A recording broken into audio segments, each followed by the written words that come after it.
एक ऐसा योद्धा जिसके पास महाभारत का युद्ध सिर्फ 1 मिनट में खत्म करने की शक्ति थी। आखिर क्यों खुद भगवान कृष्ण को उससे उसका शीश मांगना पड़ा? नमस्ते दोस्तों, स्वागत है आपका आपके अपने चैनल RN क्रिएशन में। हरे कृष्ण। आज हम बात करेंगे उस महान दानी की जो कलयुग में हारे का सहारा बनकर करोड़ों दिलों पर राज कर रहा है। चलिए चलते हैं द्वापर युग के उस दौर में जब पांडव वनवास में थे। बहुत समय पहले की बात है जब पांडव वनवास में थे। भीम का विवाह हिडिंबा से हुआ और उनका एक पुत्र हुआ घटोत्कच। घटोत्कच का विवाह दैत्यराज मूर की पुत्री मोरवी से हुआ। इन दोनों के मिलन से एक अत्यंत तेजस्वी बालक ने जन्म लिया जिसके बाल बब्बर शेर की तरह घुंघराले थे, इसलिए उसका नाम रखा गया बर्बरीक। बर्बरीक बचपन से ही सामान्य बालकों जैसे नहीं थे। उनके संस्कार और उनकी शिक्षा उनकी माता मोरवी की देखरेख में हुई। माँ ने उन्हें सिखाया कि शक्ति का प्रयोग हमेशा धर्म की रक्षा के लिए करना चाहिए। बर्बरीक ने भगवान शिव की कठिन तपस्या की। उनकी भक्ति से प्रसन्न होकर महादेव प्रकट हुए और उन्हें वरदान स्वरूप 3 अमोघ बाण दिए। ये साधारण बाण नहीं थे। पहला बाण उन सभी शत्रुओं को चिन्हित करता जिन्हें खत्म करना हो, दूसरा उन सबको बचाता जिन्हें सुरक्षित रखना हो, और तीसरा बाण पलक झपकते ही उन सभी शत्रुओं का संहार कर वापस तरकश में आ जाता। इन 3 बाणों की वजह से बर्बरीक को दुनिया का कोई भी योद्धा हरा नहीं सकता था। समय बीता और कुरुक्षेत्र के मैदान में महाभारत के युद्ध की रणभेरी बज गई। जब बर्बरीक ने सुना कि युद्ध छिड़ गया है तो उनके भीतर का योद्धा जाग उठा।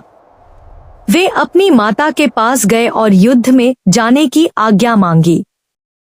जाते समय माँ ने एक वचन मांगा, पुत्र, तुम बहुत शक्तिशाली हो, पर वादा करो कि तुम हमेशा हारने वाले पक्ष का साथ दोगे। माँ का विचार था कि जो हार रहा है वह निर्बल है और वीर का धर्म निर्बल की रक्षा करना है। बर्बरीक ने वचन दिया और अपने नीले घोड़े पर सवार होकर निकल पड़े। इधर भगवान कृष्ण जानते थे कि बर्बरीक की यह प्रतिज्ञा पांडवों के लिए संकट बन सकती है, क्योंकि अगर पांडव कौरवों को हराने लगते तो बर्बरीक कौरवों की तरफ हो जाते, और अगर कौरव हारने लगते तो वे पांडवों की तरफ। इस तरह तो युद्ध कभी खत्म ही नहीं होता और अंत में केवल बर्बरीक ही जीवित बचते। कृष्ण ने एक ब्राह्मण का भेष धरा और बर्बरीक के रास्ते में खड़े हो गए। उन्होंने बर्बरीक का मजाक उड़ाते हुए कहा, तुम केवल 3 बाण लेकर युद्ध लड़ने चले हो? ये तो बचपना है। बर्बरीक ने शांत होकर कहा, विप्रवर, मेरे ये 3 बाण ही पूरी सृष्टि को समाप्त करने के लिए काफी है।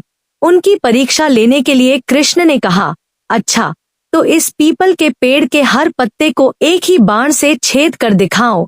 बर्बरीक ने ध्यान लगाया और बाण छोड़ा। बाण बिजली की गति से चला और हर पत्ते को छेदने लगा। कृष्ण ने चुपके से एक पत्ता अपने पैर के नीचे दबा लिया था। बाण सारे पत्ते छेद कर कृष्ण के पैर के चारों ओर चक्कर काटने लगा। बर्बरीक मुस्कुराए और बोले, ब्राह्मण देव, अपना पैर हटाइए, वरना आपके पैर में चोट लग सकती है, क्योंकि पत्ता आपके पैर के नीचे है। कृष्ण समझ गए कि बर्बरीक अपराजय है। उन्होंने ब्राह्मण के रूप में बर्बरीक से दान मांगा। बर्बरीक ने कहा, मांगिए देव, मेरे पास देने को जो भी होगा मैं पीछे नहीं हटूंगा। तब कृष्ण ने कहा, मुझे तुम्हारा शीश दान में चाहिए। पूरा सन्नाटा छा गया। बर्बरीक समझ गए कि कोई साधारण ब्राह्मण ऐसा दान नहीं मांग सकता। उन्होंने हाथ जोड़कर कहा, प्रभु, आप अपना वास्तविक रूप दिखाइए। तब कृष्ण ने चतुर्भुज रूप में दर्शन दिए। बर्बरीक ने कहा, प्रभु, मेरा शीश तो आपका ही है, पर मेरी एक अंतिम इच्छा है। मैं अपनी आंखों से इस धर्मयुद्ध को पूरा देखना चाहता हूँ। भगवान कृष्ण ने उनकी बात मान ली। बर्बरीक ने तलवार निकाली और एक ही झटके में अपना शीश प्रभु के चरणों में अर्पित कर दिया। कृष्ण ने उस शीश को अमृत से सींचा और कुरुक्षेत्र के सबसे ऊंचे पर्वत पर रख दिया, जहां से बर्बरीक ने पूरा युद्ध देखा। युद्ध समाप्त हुआ, पांडव जीत गए। पर जीत के बाद अर्जुन और भीम में बहस होने लगी कि जीत का श्रेय किसे जाता है। तब कृष्ण उन्हें बर्बरीक के शीश के पास ले गए। बर्बरीक का शीश जोर से हंसा और बोला, न भीम ने पराक्रम किया, न अर्जुन ने तीर चलाए। मुझे तो पूरे युद्ध में केवल कृष्ण का सुदर्शन चक्र चलता हुआ और महाकाली का खप्पर भरता हुआ दिखाई दिया। बाकी सब तो केवल मोहरे थे। पांडवों का अहंकार चूर चूर हो गया। कृष्ण बर्बरीक के इस महान बलिदान से अत्यंत प्रसन्न हुए। उन्होंने वरदान दिया, हे बर्बरीक, तुमने धर्म के लिए अपना सर्वोच्च बलिदान दिया है। आने वाले कलयुग में जहां अधर्म बढ़ेगा, वहां तुम मेरे साक्षात रूप में पूजे जाओगे। तुम मेरे नाम श्याम से जाने जाओगे और जो भी सच्चे मन से हारे का सहारा कहकर तुम्हें पुकारेगा, तुम उसके कष्ट हर लोगे। सदियों बाद राजस्थान के सीकर जिले के खाटू गांव में वह दिव्य शीश प्रकट हुआ, जहां राजा रूप सिंह चौहान ने भव्य मंदिर बनवाया। लेकिन इसी अमर गाथा का एक सुंदर स्वरूप गुजरात की पावन धरा पर भी देखने को मिलता है। गुजरात की लोक मान्यताओं में बर्बरीक जी को बलिया देव या बालीनाथ के नाम से पूजा जाता है। वहां उन्हें बच्चों के रक्षक और संकट मोचन देवता के रूप में बहुत श्रद्धा से माना जाता है। जैसे खाटू में वे श्याम बाबा बनकर भक्तों की बिगड़ी बनाते हैं, वैसे ही गुजरात के गांवों में वे बलिया देव बनकर परिवारों और बालकों की सुरक्षा करते हैं। अहमदाबाद के लंबा जैसे स्थानों पर उनके विशाल मंदिर आज भी उनकी अटूट महिमा की गवाही देते हैं।